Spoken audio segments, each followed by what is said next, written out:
Halo, kenalin aku Katarina Elvirandayani. Aku di sini akan mewakili kelompok 1 yang ingin berbagi soal literasi informasi. Semoga ini bisa membantu teman-teman karena bahasan kali ini nggak semembosankan yang teman-teman bayangin. Siapa tahu ada manfaatnya buat teman-teman yang lagi cari referensi untuk ngerjain tugas tapi nemu yang cocok.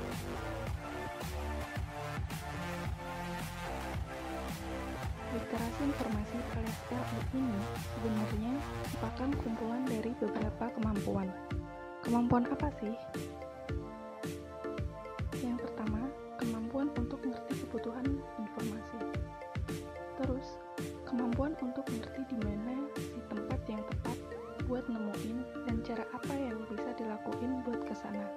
Yang ketiga, kemampuanmu untuk bisa menyeleksi alias memilah-milah informasi mana yang paling sesuai sama yang kita butuhin.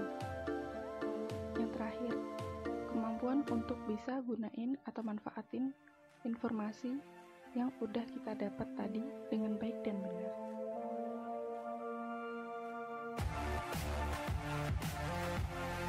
Oke, sekarang kita masuk ke yang pertama, yaitu kebutuhan informasi. Di sini ada dua kondisi yang biasanya terjadi. Pertama, ketika kamu udah ngerti banget apa kebutuhan informasi yang harus dicari, ibarat kalau kata Google tuh udah tinggal masukin kata kunci. Nah, biar pencarianmu lebih efektif, kamu bisa gunain fitur pembatasan. Seperti island data. Ketika kamu mau hasil penelusuranmu terindeks dalam judul artikel, lalu kamu bisa tambahkan file type untuk menspesifikkan jenis atau tipe konten apa yang kamu inginkan, seperti PDF, PPT, atau dokumen.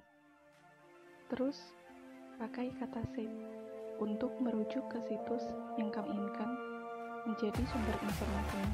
Misal, ac.id, edu, go.id, atau kamu juga bisa terapin operasi and/or not untuk bantu mengurangi munculnya informasi yang nggak diharapin. Jadi intinya, hasil yang keluar bisa jauh lebih sinkron dan kamu nggak perlu ribet memilah satu artikel di antara beratus-ratus atau bahkan beribu-ribu hasil pencarian. Contohnya seperti ini. Terus nih, yang kedua adalah kondisi di mana kebutuhan informasimu yang masih remang-remang atau bahkan abstrak banget sampai kamu bingung nih untuk nyarinya. Kejadiannya biasanya kita bakal search kata apa yang relate dengan topik yang ada di otak. Kayak asal browsing gitu. Yang ini sih sah-sah aja dilakuin.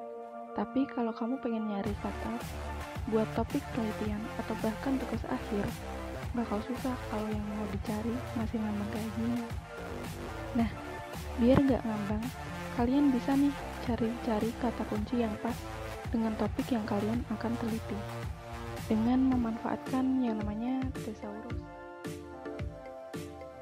Jadi teman-teman, thesaurus itu bakal mempertemukan kata-kata yang lebih luas atau lebih sempit dari topik yang kalian cari. Misal, kalian anak gizi, terus pengen bikin sempro dengan alasan malnutrisi, tapi nggak tahu mau dikembangin kemana. Buka aja deh tuh thesaurus. Sekarang banyak kok thesaurus online, salah satunya visuword.com. Lanjut yuk ke poin besar kedua dari literasi informasi.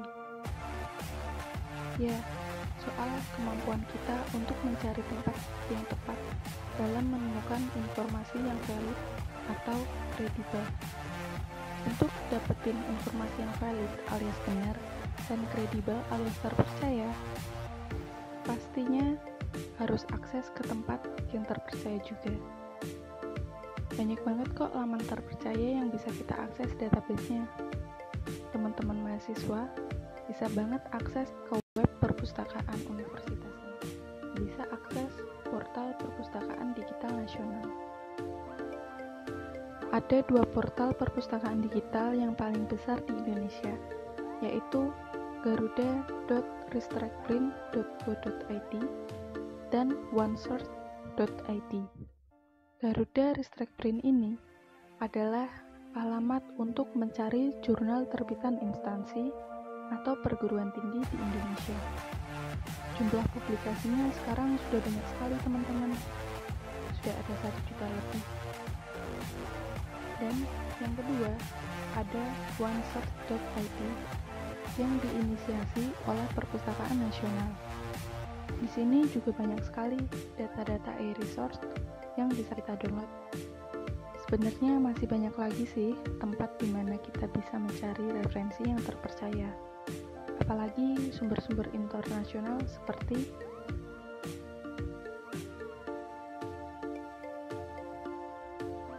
kemampuan untuk mengevaluasi informasi. Apa aja sih yang perlu dievaluasi? 1. Authority atau wewenang. Maksudnya adalah keahlian atau kualifikasi dari penulis. Kalian bisa mengecek hal ini pada profil penulis. 2. Purpose atau tujuan. Yang dimaksud di sini adalah tujuan penulisan informasi.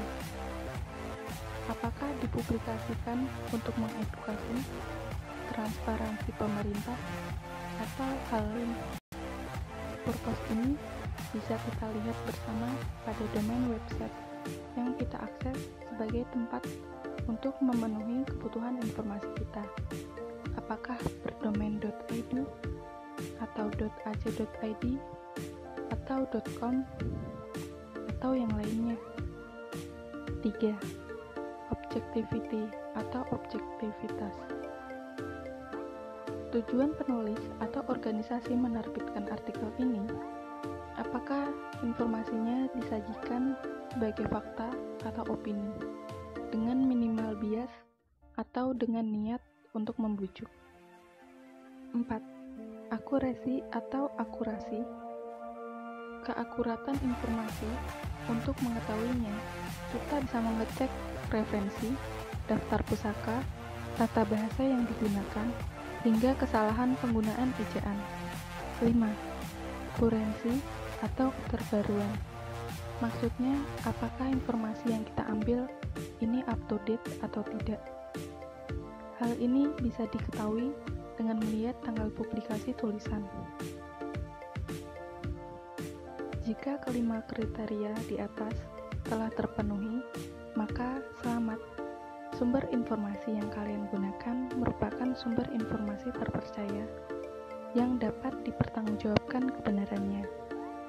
Oke, mungkin demikian sedikit informasi mengenai literasi informasi yang dapat saya sampaikan pada podcast kali ini. Semoga bermanfaat dan sampai jumpa di podcast selanjutnya. Terima kasih.